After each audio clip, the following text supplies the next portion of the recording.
Elə küçə qapısını mən açdım, içəri, onlar elə maşını bağlayıb deyil. Mən tez evə gəlirəm ki, bu mənə cavab vermir, nə ev telefonla, nə belə. Açdım qapını, elə bir mənilər yuxarı baxdı, belə baxdım, gördüm, yox, sallanan zadı, yox, şüşədən də parıldayır, yox. Qapını açdım, bir gün meyid ayağımın altında. İp boyuna, deməli bu nazik bir kəndirdən, göyərti ipləri yox, nazik. O iplərdən də dolu olur da, bizdə də var, ip çəkirik. Onun belə götürüb asığı, qırılıb düşüb yeri. O momentdə ancaq ani olaraq fikrimdən o keçirdi ki, qarşı bir şey olsa biçəm, mən mamanı yəqin itirərəm. Ancaq gəldim, mama özündə güc tapmışdı. Yəni, o momentdə özündə güc tapmışdı. Prosta bir 20 dəqiqədən sonra o mamanın halı pis oldu. Belə o dayanmışdı da o, necə deyim, hamı gəlir, baxır, keçir, yəni o polislər, bütün də o proses keçincə mama özünü saxlamışdı. Onda ki, dedilər, götürün, onda mama, nə bil ki, çox qorxdum. Mamanı da itirməyən qorxdum. Artıq büküb morqa aparmaq istəyəndə mənim halım çox pis oldu onda. Övladım getdi. O ana qədər elə bil ki, məndə ümid vardı. Ümidim vardı ki, dəqiqləşib. Yəni, kimsə kömək eləyəcək. Amma ondan sonra pis oldum, deməli, getdik. Ölüxanaya da özüm getdim. Bütün ayaq üstündə hamısını özüm. Bilmirəm. O mənə demişdi ki, mama, məni bax, belə yarıblar, bir də belə. Gəldi, oldu elə. Yarıldı. Deyirdim, xəstəxanada görürəm özümü. Bax, belə yarılmışam. Buramda tikiş olacaq, buramda tikiş olacaq. Oldu həmən tikişləri. Mən ayağımı atmaq istədim ki, çataram da, yəni keçməyə, dayanmışam. Xalam qızı da dayan. Dayandı, mən dayandım ani olaraq. Elə bil nə dala gedə bildim, nə qabağa gedə bildim də, elə bil tormuzdandım, dayandım. Dedim, yol var da, nə boyda da yol var, o keçəcək yoluna. İstər-istəməz mənim hesabıma görə. Bir də gördüm ki, maşının altındayım.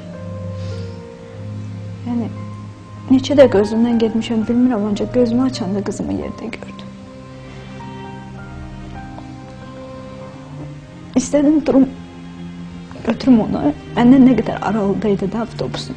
Yəni ki, maşından və məndən, mən elə bir maşınlar altındaydım. O məndən nə qədər aralıydı, bir, 2-3 addıma. İstədim durum, götürüm onu qucağıma. Elə bilim, ani olaraq prosto yıxılmışıq, mənə çatmadı. Gördüm, tərpənə bilmirəm. Bütün elə bilim, çanağım, sol tərəfim sınıq-sınıq idi. Bütün dura bilmirəm, tərpənə bilmirəm. Bir orada maşınlar saxlamışdı, bir kişi məni götürdü, qoydu maşına. Dedi, dayan, indi qızıvı getirəcəm. Yəni ki, heç nə olmayıb olanda, ürəyi döyünür. Mən elə bildim, qorxudan ürəyi gedib. Sonra ancaq gördüm ki, komaya düşüm. Bugünkü qəhrəmanımızın söylədikləri sizi təkcə faciəvi tərəfləri ilə deyil, həm də qeyri-adiliyi, mistik məqamları ilə dəhşətə gətirəcək. Aktrisa Məsumə Babayevanın yaşadıqları haqqında söhbətləri bəlkə də bir çoxlarınıza inanılmaz görünəcək. Buna görə də biz sizdən inanmağı deyil, sadəcə eşitdiklərinizi bir insanın faciəsi kimi qəbul etməyi xahiş edirik. Məsumənin son illərdə elə bir həyatında bir müsibətli anlar oldu. O müsibətli anlardan biri də elə Pərvinin intihar eləməsi, sonra həyat yoldaşını itirdi, az bir zaman devrində. Sonra bu yaxınlardan qızı, nəvəsi maşın qəzasına uğradılar. Nəvə dünyasını dəyişdi. Məsumə xanım hələ tələbə vaxtlarından özünü bir aktrisa kimi sübuta yetirə bilir. Bu məsələdə ona istedadı ilə yanaşı fiziki göstəriciləri də yardımcı olur. Belə ki, o gənc tamaşaçılar teatrına travesti aktrisa kimi işə qəbul edilir. İlk dəfə o teatra gələndə, demək, Aycan tamaşasında görmüşəm onu. Çünki onun imkanları da, o fakturası da, Gənc Tamaşaçılar Teatrında travest artistləri olur. İstəyir oğlan, istəyir qız.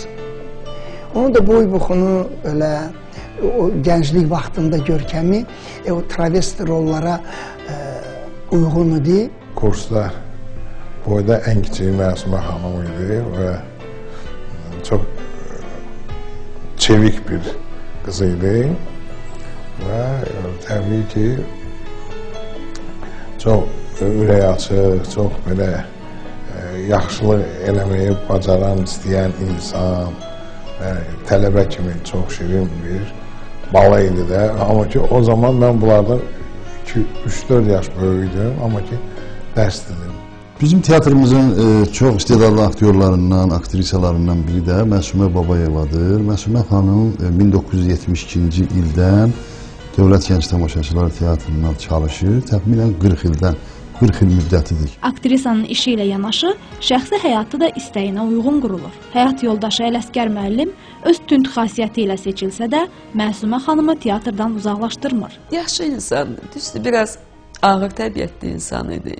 Yəni 3 yaş aramız vardı, o Neft Akademiyasını bitirib, avtomatikanı, mən incəsənəti. Köhnədən də, yəni dədə-babalarımız da bağ qonşusu olublar. İndi bizim o bağımız Çınar Lagerinin yanında bir bağça var, yəni o mənim babamın bağıdır orada. Yəni bunlar qonşu olublar.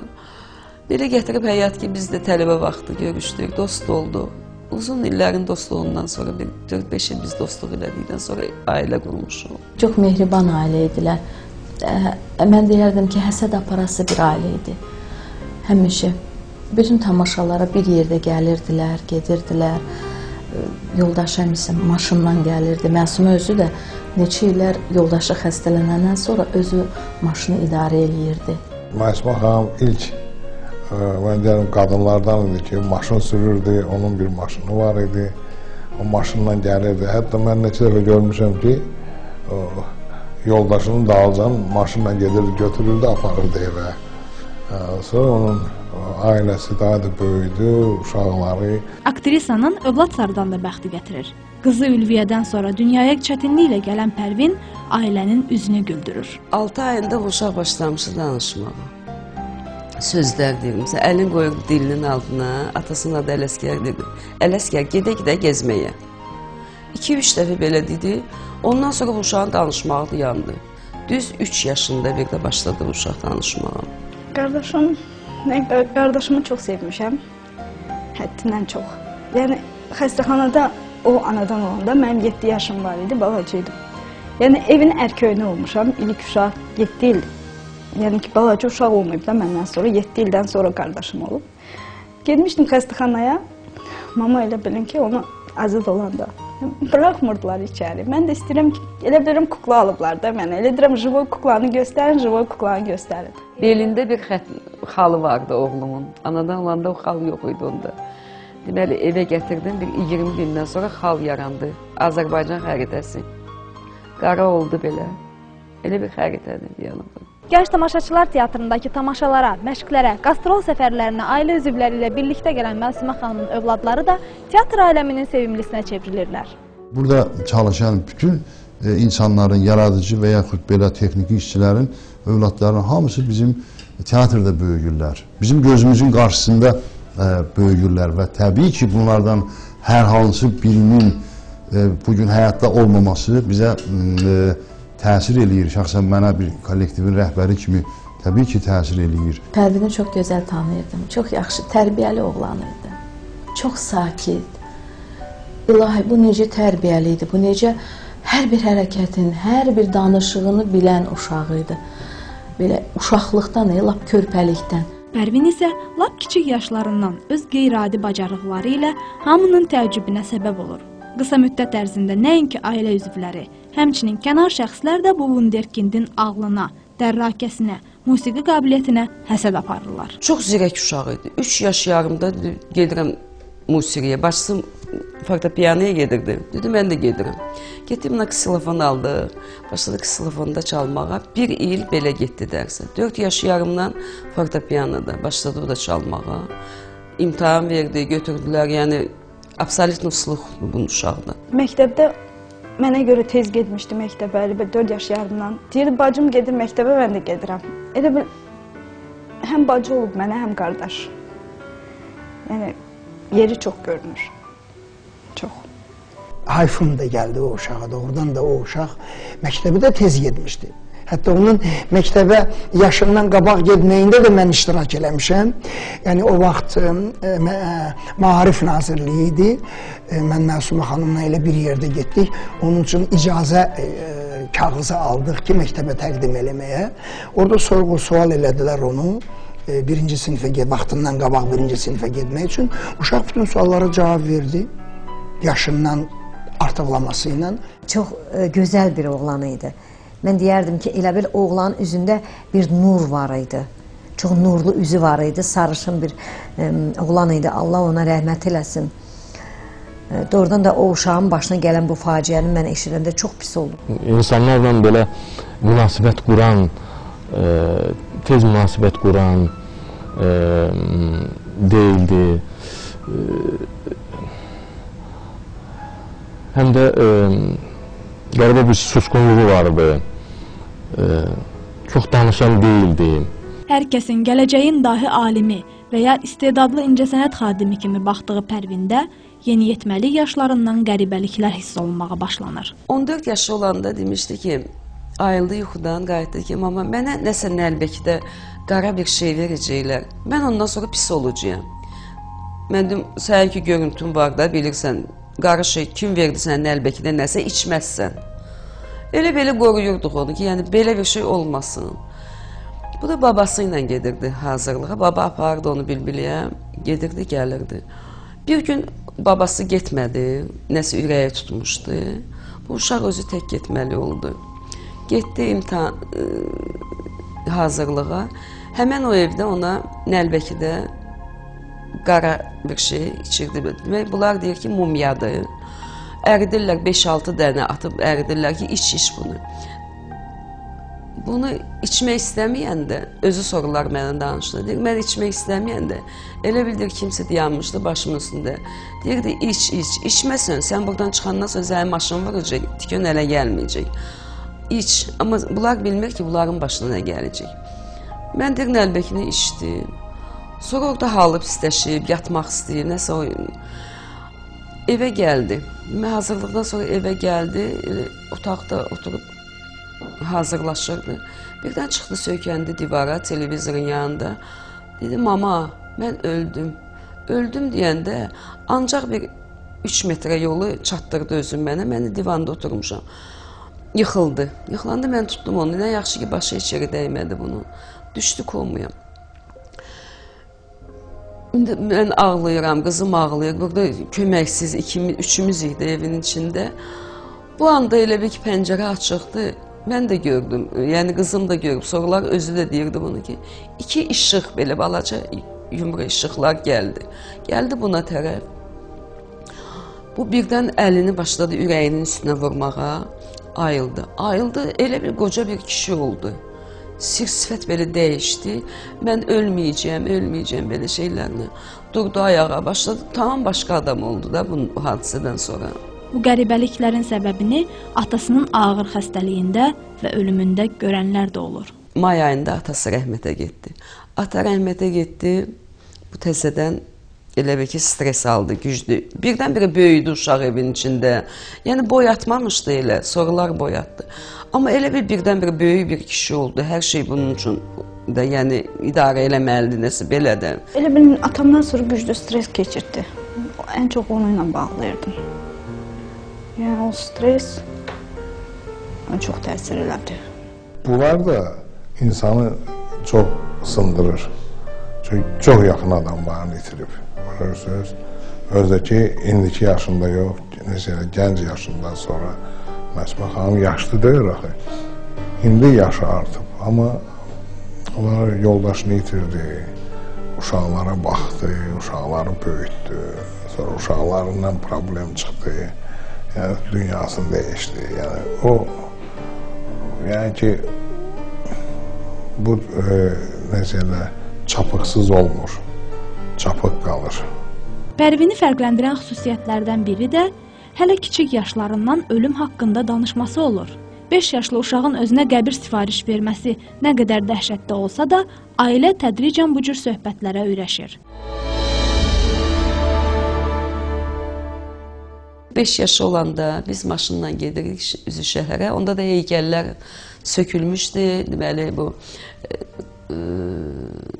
Babək prospekt tərəfdə atılmışdı heykəllərdən.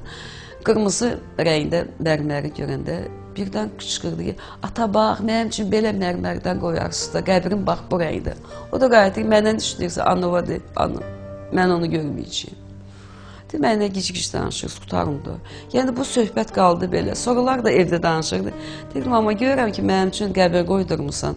Bir il qalmış ölümünə, bax bu söhbət. Mən ondan, bilirsiniz, niyə söhbəti eləyirdim ki, o çox özünə qapanmasın. Yəni, açılışsın, söhbət bəlkə bu hisslərdən geçsin. Deyirdi, görürüm ki, qəbir qoydurmuşsan mənə. Balaca qırmızı qəbirdir, belə. Atamın ayağının altında. Amma atanın ayağının altında qazıtdırmadılar, qəbirin yanında oldu. Biz belənçiyinə, nəsə keçdi üstündən, bir xeyli ağda deməli, biz nərd oyununa gedəndə şəkil çəkdirdik. Ana bala getdi ki, elə holding keçirdirdi. Bunun eşqinə mən də getdim nərd oyunu. Şəkili çəkdirəndə bu hirsləndi, monçində idi. Çıxdı oradan, bir hirs tutdu bunu. Sən mənim qəbrimin üstünə vurduracaqsın bu şəkili, qəbrimə vurarsan bu şəkili, nə daşımda olacaq. Mən dedim, ay güc danışım, nə danışırsan Pərvin, nə olub, şəkil çəkdirmişik, niyə əsəbləşirsən sən? İstəmirsən, getməyin nərd oyunu, yox, gedək. Getdik nərd oyununa, yəni orada belə döşdən asmaq üçün düzəltdilər, şəkili verdilər, nəsə nərd oyunu keçdik. Amma bunun deməyinə bu uşaq da şəkil çəkdirmədi, yəni tək şəkili olmadı bunun. Elə o 20 yaşında çəkdirdiyi şəkli. Qəbir daşına da onu vurdurdu. Getdikcə Pərvinin qeyri-adilikləri dözülməz həddə çatır.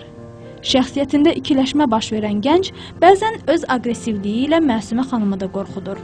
Buna görə də aktrisa oğlunu xəstəxanaya yerləşdirməli olur. Bir gün çıxdı, yatağından durdu, başladı dalaşmağa mənimlə. Mən başladım ki, Pərvin, gördüm ki, yəni xəstəliyi qalxıbdı. Pərvin belə yox, elə dəxli yoxdur, bu uşaq dalaşır, güc çatmır. Əmisi gəldi, nənəsi gəldi, babası gəldi. Yəni buna güc çatmır. Özü məni öldürmək istəyir, mənim üstümə gəlir. Bu anda zəng elədim xəstəxanaya.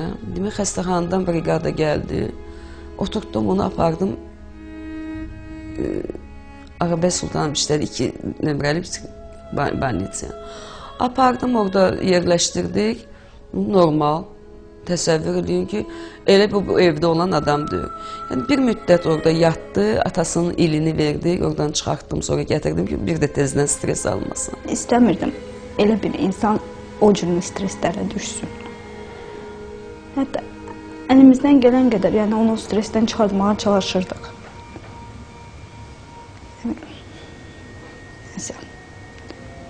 Mümkün olmadı. 2 saylı kliniki psixiatriya xəstəxanasında isterik psixoz diaqnozu ilə müalicə alan Pərvinin qeyri-adilikləri getdikcə daha da artır.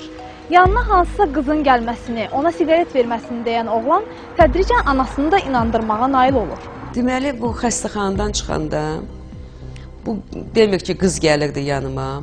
Həmən qız ona bir siqaret vermişdi, qırmızı rəngdə. Gətirdi, gəldi evə, dedi, anam, bax, bunu qız verib mənə. O gələcək, deyib ki, mən gələndə səninlə bu siqareti çəkəcəyim.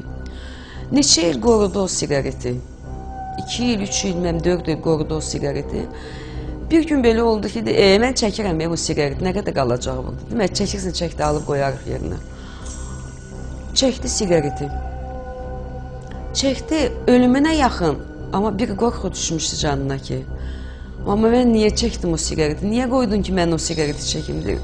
Gələcək. Gələcək və siqaret yoxdur mənim. Zaman-zaman Pərvin öz öncə görmələri ilə də Məsumə xanımı təəccübləndirməyə nail olur. Demək, o olacaq hadisələri deyirdi ki, nələr olacaq gələcəyinə. Məsələn, Barack Obama'nın seçilməyinə qədər demişdi. Sonra buna bu ölənlər xəbərdarlıq olunurdu. Elə bu bilirdi ki, filan kəs öldü, filan kəs öləcək, filan vaxtı, filan yerdə belə olacaq. Yəni, çox şeylər olurdu belənçiyinə. Eşitdiyimə görə öncə görmə, onu nəsə görürdü. Buna inanıram, ola bilər o görürdü. Və bütün bunlar onu, öncə görmələr, bəlkə də bütün bunlar onu həmin o ölümə apardı. Bəzən Məsumə xanım da oğlunu izləyən naməlum qüvvələri həqiqət kimi qəbul edir. Pərvinin görüntülərinə inanan aktrisa oğlunu həmin qüvvələrdən müdafiə etməyə çalışır. Bir gün də deməli bu namaz qılır üzrübliyə. Mən də divanda oturmuşam. Çox soyuqdur evimiz. Peş yandırmış, o dəmir peş qoymuşduq. Kuxnyanı örtmüşəm. Elə bil indi mənə kimsə pıçıldayır ki, götür lomu vur da bunu. Götür lomu vur bunu. Ay Allah, məndən bir qışqırıq qopdu.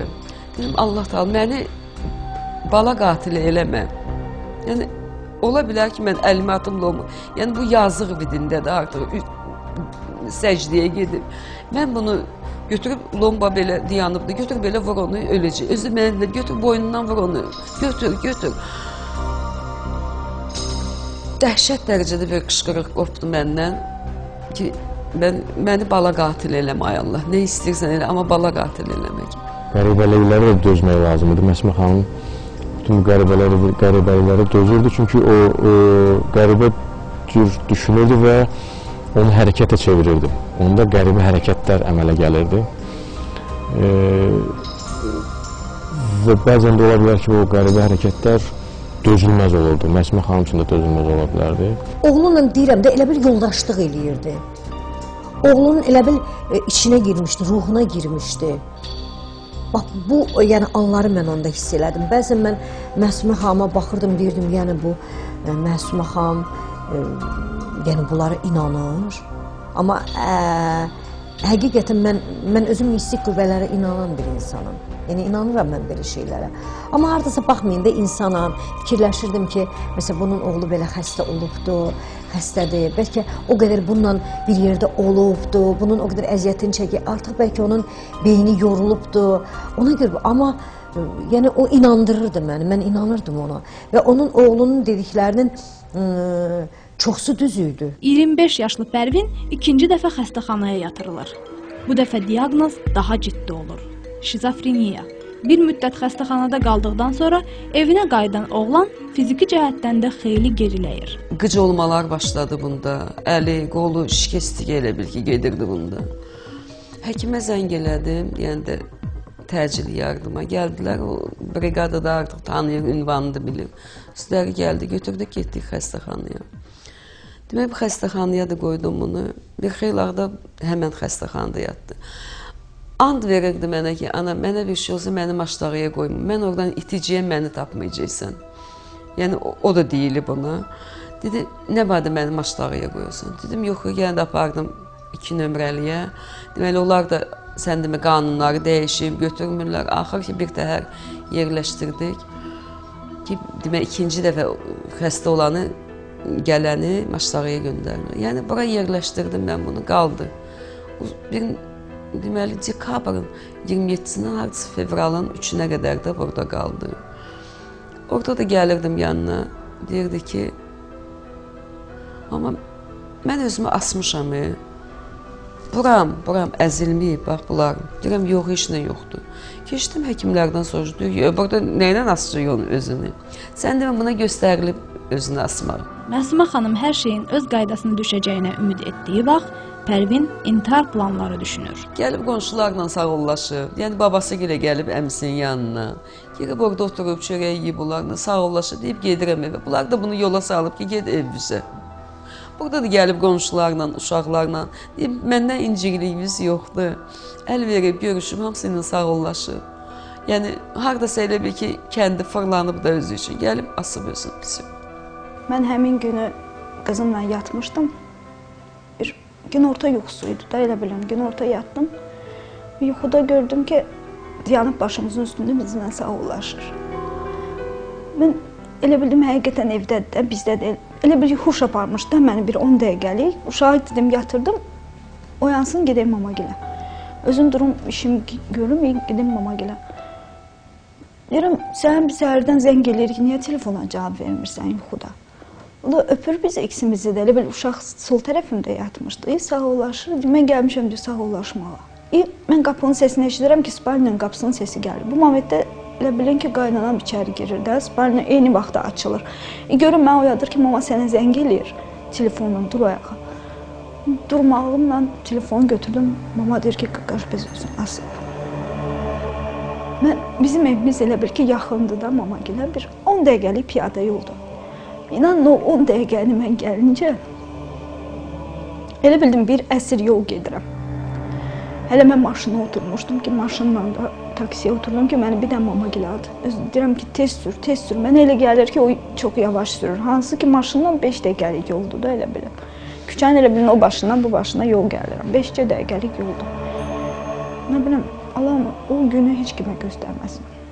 Gördüm ki, stolun üstündə 2 külqabı, yəni balaca rozetkalarımız var. 2 külqabı, içində hərəsinin bir dənə siqaret çəkilib. O ki, deyirdi ki, qız gələcək, məndən siqaret çəkəcək. Bax, başqa evdə də heç kəs olmayıb, yəni heç kəs də gəlməyib ondan. Qonşular da deyir ki, tək girib evə, açarı da qıfıllayıb, qapının da alından asıl. 27 saniyəlik ölümdür.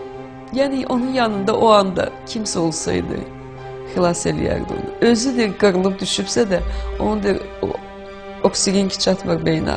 O da əlini belə eləyib boynunu aça bilmir. Ona kömək lazım olur. 2009-cu ilin fevral ayının 21-i Məsumə xanım həyatının ən dəhşətli mənzərəsi ilə üz-üzə qalır. Oğlunu öz mənzilində intihar etmiş görən ananın vəziyyətini təsəvvür etmək o qədər də çətin deyil. 1 saat ondan sonra evdən çıxdım, getdim şəhərə. Şəhərdən demək qızlar mənim maşınla. Zəng eləyirəm, cavab vermir, zəng eləyirəm, cavab vermir. Tez evə gəlirəm ki, bu mənə cavab vermir, nə ev telefonla, nə belə. Açdım qapını, elə bir məndilər yuxarı baxdı, belə baxdım, gördüm, yox, sallanan zad yox, şüşədən də parıldayıb, yox. Qapını açdım, bir meyin ayağımın altıydı, ip boyuna. Deməli, bu nazik bir kəndirdən, göyərti ipləri yox, nazik. O iplərdən də dolu olur da, bizdə də var ip çəkəri. Onun belə götürüb ası, qırılıb düşüb yerə. Dediyi kimi burası əzilir. O momentdə ancaq ani olaraq fikrimdən o keçirdi ki, qarşı bir şey olsa mən mamanı yəqin itirərəm. Ancaq gəldim, mama özündə güc tapmışdı. Yəni, o momentdə özündə güc tapmışdı. Prosta bir 20 dəqiqədən sonra o mamanın halı pis oldu. Elə bilən o dayanmışdı da o. Necə deyim, hamı gəlir, baxır, keçir, yəni o polislər, bütün də o proses keçincə mama özünü saxlamışdı. Onda ki, dedilər, götürün, onda mama, elə bil ki, çox qorxdum. Mamanı da itirməyən qorxdum. Artıq büküb morqa aparmaq istəyəndə mənim halım çox pis oldu onda. Övladım getdi. O ana qədər elə bil ki, məndə ümid vardı. Ümidim vardı ki, diriləcək. Yəni, kimsə kömək eləyəcək. Amma ondan sonra pis oldum, deməli, getdik. Ölüxanaya da özüm getdim. Bütün ayaq üstündə hamısını özüm. Bilmirəm. O mənə demişdi ki, ama məni bax belə yarımlar, bir də belə. Gəldi, oldu elə. Yarıldı. Deyirdim, xəstəxanada görəm özümü. Bax, belə yarılmışam. Buramda tikiş olacaq, buramda tikiş olacaq. Oldu həmən tikişləri. Pərvin öncədən dediyi şəkildə dünyadan köçür. 5 yaşında sifariş verdiyi qəbrinə qovuşur. Bir dənə də şey deyir, mən də gözləyirəm də. Deyir ki, mən ölüb diriləcəm. Amma bugün yox da, yəni ölüb diriləcəm. 25 yaşında. Dedi, mənə Məhəmməd Peyğəmbərin qılıncı veriləcək, atı veriləcək mən. Qəbirdə. İndi ki, o qız çıxmadı. Mən öləcəm və bunlar hamısı mənə qəbirdə veriləcək, mən diriləcəm. Bilirsiniz, heç vaxt Pərvindən o keçmiş kimi danışmır.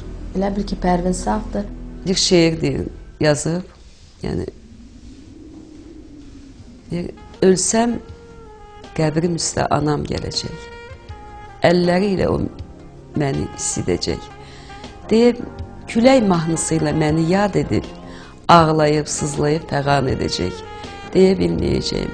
Ay ana canım, dur ki, rahat yata bilmirəm.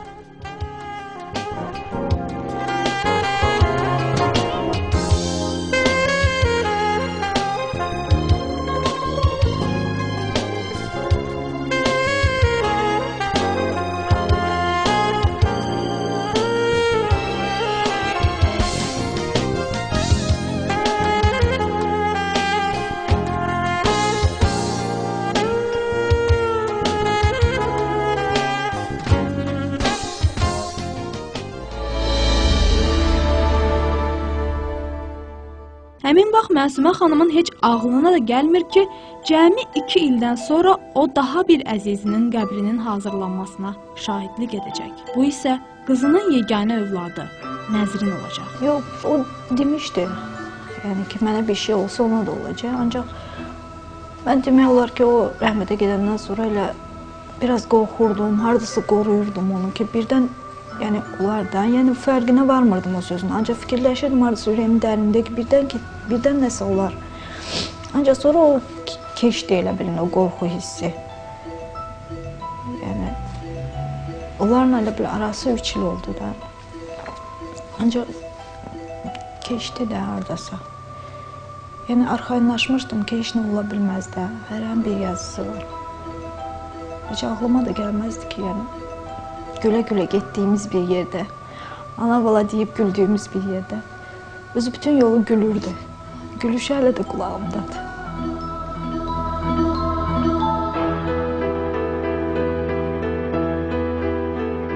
Nəzrinin dünyaya gəlişi də qəribəliklərlə bol olur. O birinci dil açanda day-day deyib.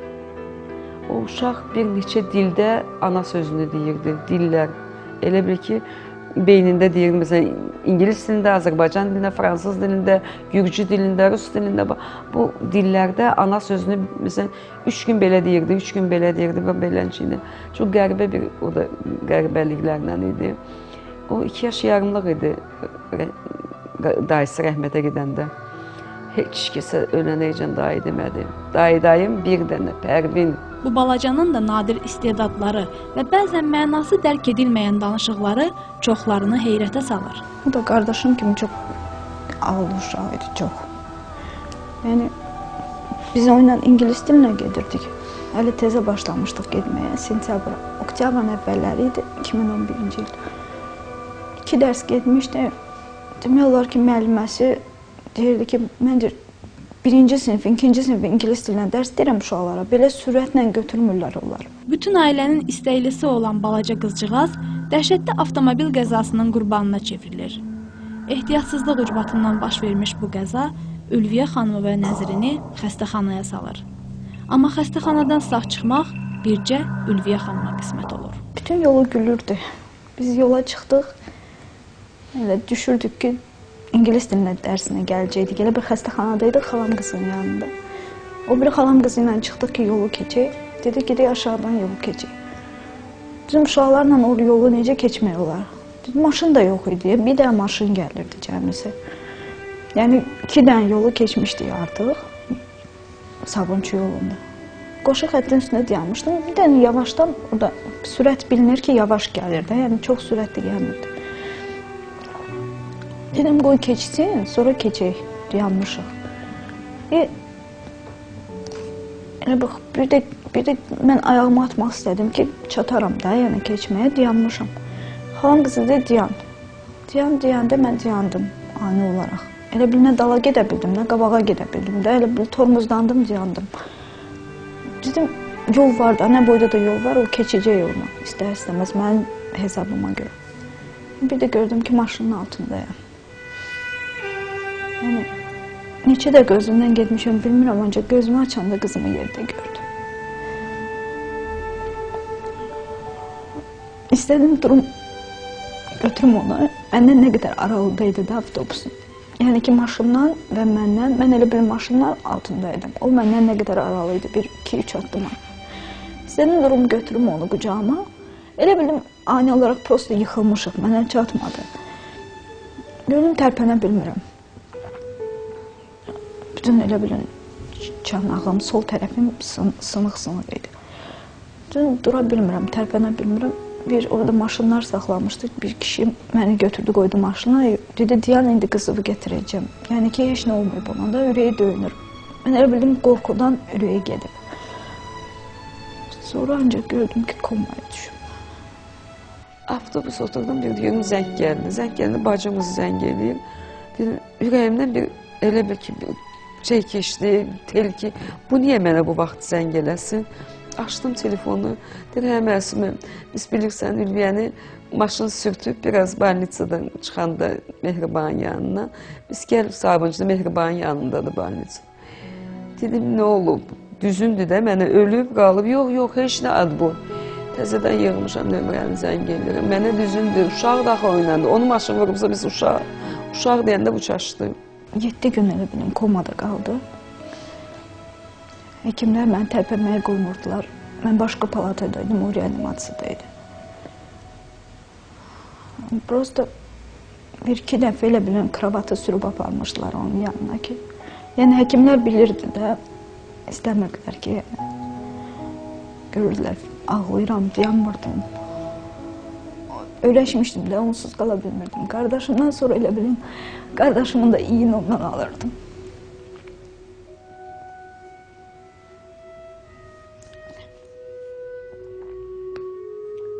Bu uşağı da sağ olsunlar.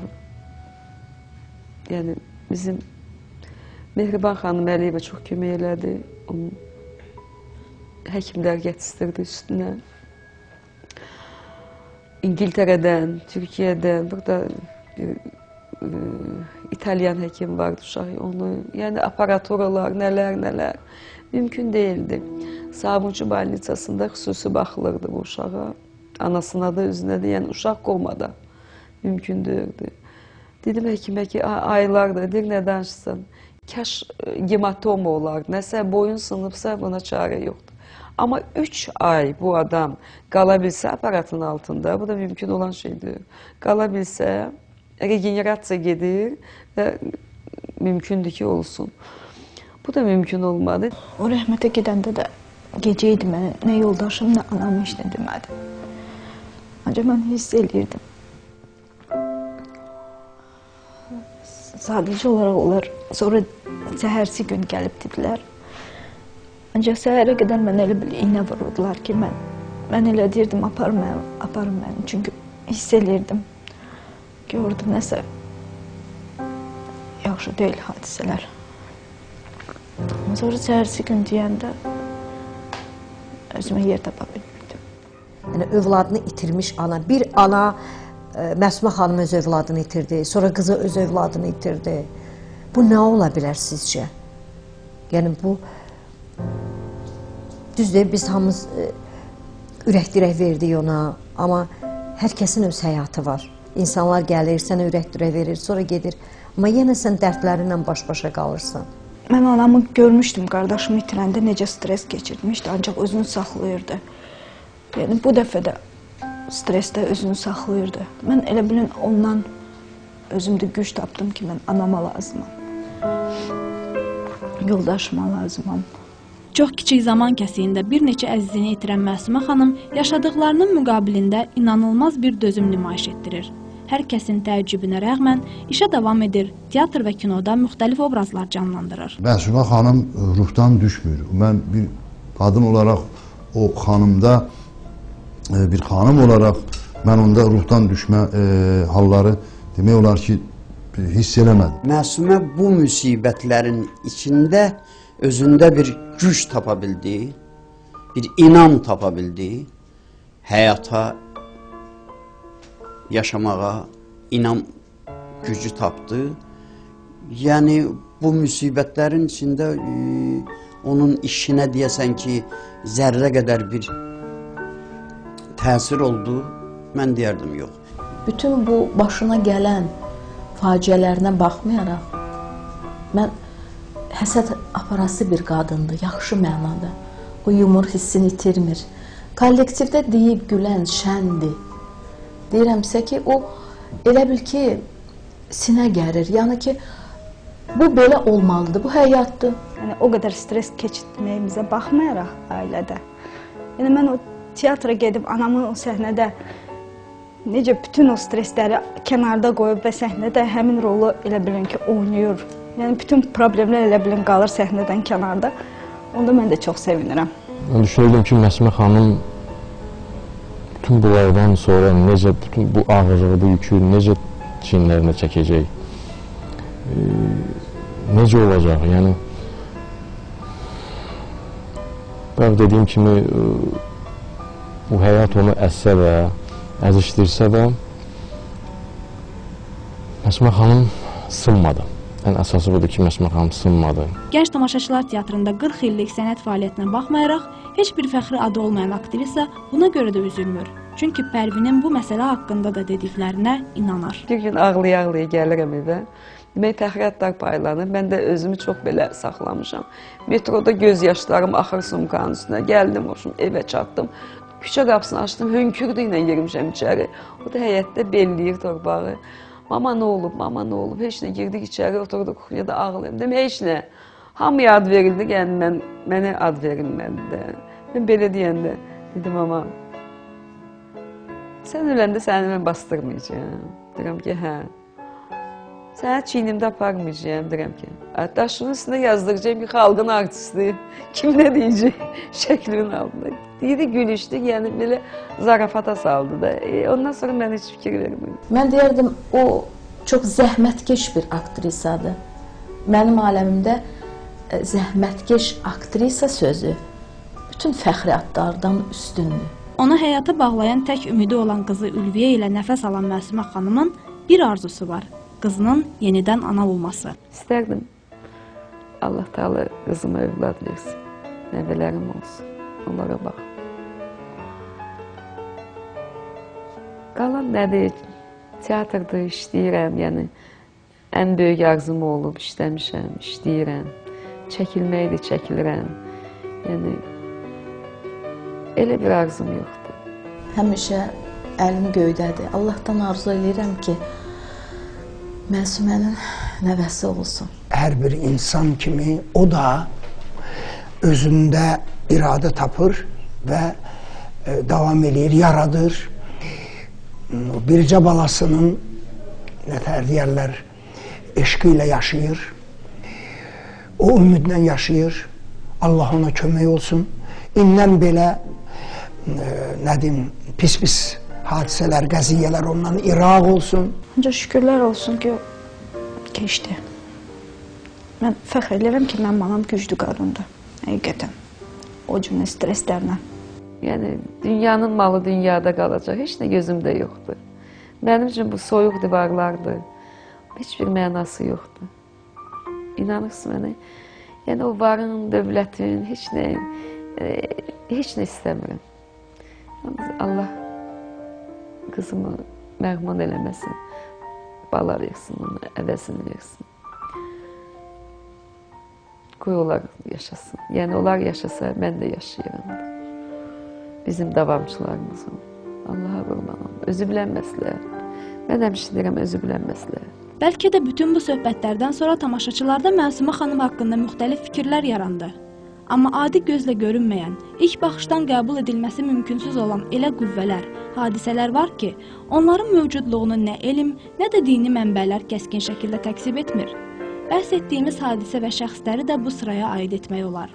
Bütün bu qeyri-adiliklərlə, faciələrlə əhatələnmiş Məsumə xanımın bundan sonra başqa möcüzələrə ehtiyacı var. Sənət uğurlarına və nəvə gülüşünə. İnanırıq ki, Allah bu möcüzələri sevimli aktrisamızdan əskik etməyəcək.